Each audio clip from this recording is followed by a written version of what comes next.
Welcome to the part 4 of the video. In this video, we are going to start with the task part. So the last videos, we essentially made a source, a target, a replication instance.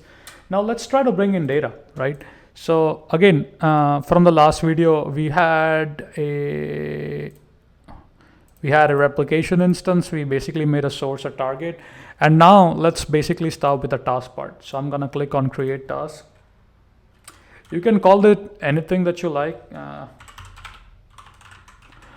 And then select the replication instance, select the database, select the source, select the target.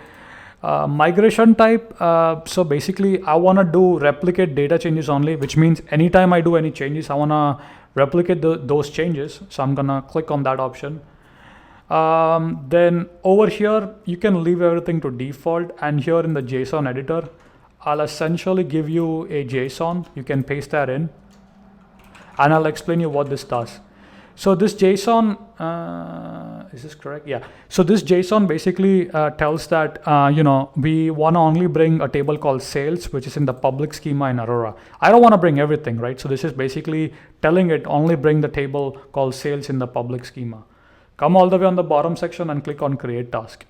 Now this can take up to 5 to 10 minutes, so I'll be a little patient. And once this is created, we're gonna try to insert certain data points into Aurora and then see if we are able to see that data into the raw zone into our S3. So I'm gonna pause the video and resume once this is done. So finally my the task is ready. The DMS task is ready, and if you observe on the table statistics, I can see 23 inserts, right?